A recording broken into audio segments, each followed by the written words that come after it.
Section 1200, I think kind of the lesson for this section is beware the information that you have and beware the information that you don't have. MnDOT, as I'm sure all of you well know, often tries to disclaim responsibility for the information provides, and I think the new standard specs go even a little bit further than they have before to disclaim MnDOT's responsibility.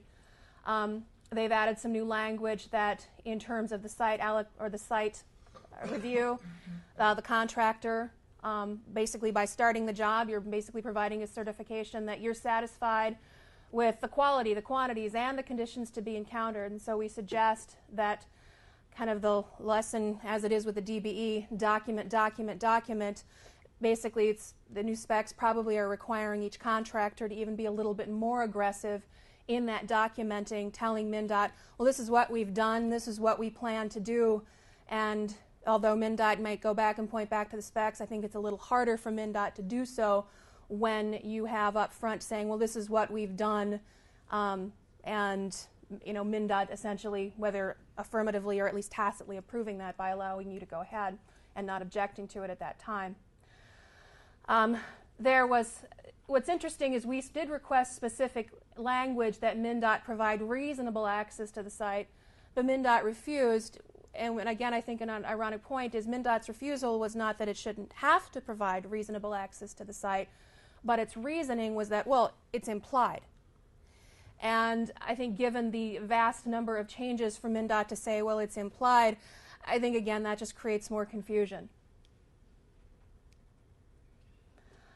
Again, on bidding information, MnDOT is again added on to your burdens. It's added some language to basically say, now, if MnDOT has additional information and you don't request it, you're still responsible for whatever that additional information is. Now, of course, the irony is that MnDOT is basically saying you don't get to rely on that additional information that it provides to you. But nevertheless, apparently, if there's something in that piece of information that if you come back later and say, well, we didn't know this, MnDOT is going to point to 1205.02 and say, well, you should have known it because you could have asked for it. So again, in the notion of being a little bit more aggressive in your projects with MnDOT, request everything as a matter of course at the beginning of the project, because then at least if you don't get it, you can say, well, we asked for it, MnDOT, and you didn't give it to us. As one example, on borings actually provided for MnDOT, basically disclaiming its responsibility. It'll provide you its borings, but it's not going to say that the information is complete or that it's accurate even. The absence of water note was an example from Dean. One of his cases was apparently the borings had indicated that it was a dry piece of property, and evidently it turned out it was quite wet. And it was a case that he had, and eventually it settled. But essentially, MnDOT is saying, well, that's too bad, a little bit.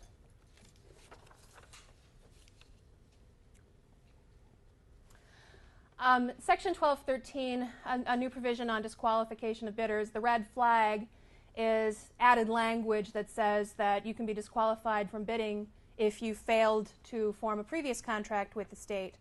Now, this language is out of MnStat section 161.32, but the problem with it is it doesn't say what failure to perform means.